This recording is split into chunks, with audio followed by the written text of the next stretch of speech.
All right, welcome to our latest Swampcast. Pat, Dooley and Robbie Andreu of the Gainesville Sun. And, of course, Robbie, another game at 7:30, but it's just totally a different vibe to it because Kentucky is a good football team. They're not a great football team. No, but they've got a bunch of athletes, Pat, guys that are fast, physical on defense.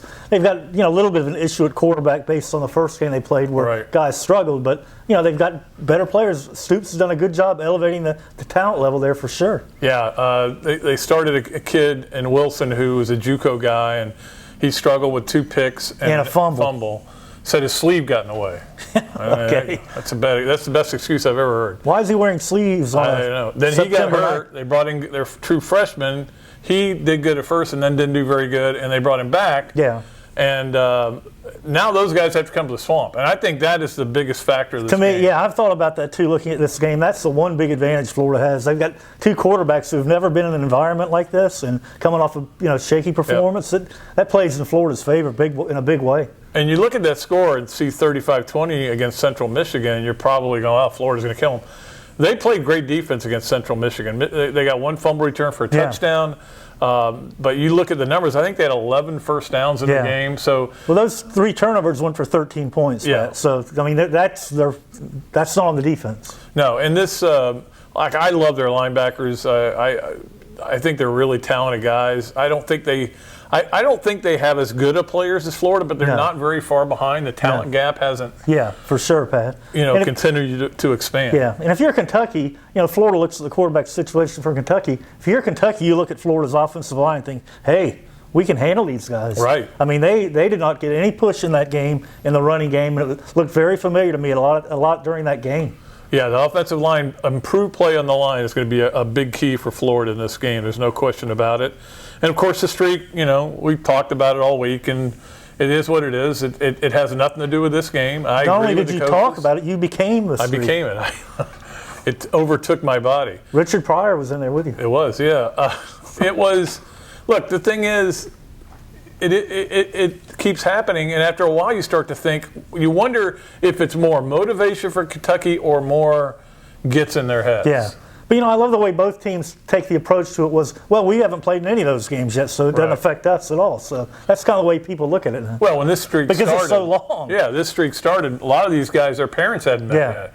So, it doesn't have a lot to do. Jared Lorenzen and Chris Doring's got a touchdown and all that have nothing to do. But I think it's important for Florida in this game to get on top early. I do too. And make them think, oh, here we go again, we're going to lose again. And for Florida to come off their good performance last week, if you keep building on that early, then your confidence goes up and Franks' confidence is up and you start rolling again. But if you struggle, it's like, oh no, here we go again. Exactly. And you'd like to be able to do what we thought they would do, but they really didn't do until late, which was establish that running game. And that's the whole key, as we've talked about. You get the running game going, now you've got to kind of come up on defense, and then you can pop it over their heads. Then, you get more open. Then Franks uses those receivers, and they're all over the place. But I want to see more Damian Pierce, Pat. Yep. That kid he's a hard-running guy. Well, this goes back to what I've been talking about, harping on for a couple of years, Robbie. Special teams, Damian Pierce lit up a guy. That was beautiful. And then guess what? He gets in the game. Yeah. Zachary Carter blocks a field goal. Guess what? He gets in the game. That's right. And that's what Dan Mullen has done told these guys, look, you do good on special teams, you're going to play. Yeah. And that's the key. If they, and he said it best, the message coming from the head coach is how important special teams are, then it'll be important to the players. And he delivered that again Monday, Pat, when he said the 2 best plays of the game were the block kicks. So there you go, special teams. I think previously it was whoever was last in the door has to coach special teams to the meetings. But so it'll be good. Or the first in the bar. That's right. It'll be an interesting game. Certainly an intense game for a second game of the year.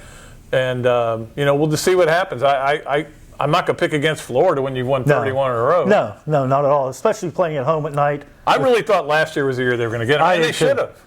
They had the game won. They were the better team last year. There's no doubt about it. There was no, and when you looked at it, obviously the 2 receivers not being covered, but don't forget they got down there and would have had a chip shot field goal, but there was a holding call, penalty. Which was a legitimate call. It was. But it was, I'm just saying they were the better team last year. But Pat, for much of that game, we were all in the press box saying, "Well, this is the night we write about the end of the streak." I was already writing about it. I was too, because you could feel it. They were the better team. They had momentum. The crowd was going crazy. Then they screwed it up. Yeah, that's what they do in the streak. You define like this much of your column and just hit delete. Yeah. Let's start all over again. That wasn't as hard as when Chiozza hit the shot, but it was close. No. It was right up That there. was a lot later, too, the Chiozza thing. It was. So we'll see what happens. Another 7:30 game. I expect the crowd to be great for this game in terms of volume and intensity. Everybody knows what's on the line. It doesn't make it easy. It doesn't mean you're going to win the East, but Florida's not won the East losing that game. No, and you don't want to lose a league game on September 8th. No, you don't. I mean, that's the last thing you want to do. So we'll see what happens. And we'll be back with you with another Swampcast after the game. Try to get the volume to be a little bit better this week. But, hey, we were tired anyway. Yeah. We should have shouted a little more. We weren't talking loud enough. Hello, CD listeners. We'll talk a little bit louder this time. You're going the wrong way. Just trying to think of great shouting moments in movies. All right, we'll be back after the game to talk about the game, and we'll see what happens. Until next time, it's Pat Dooley and Robbie Andreu, the Gainesville Sun, saying so long from the Sunshine State.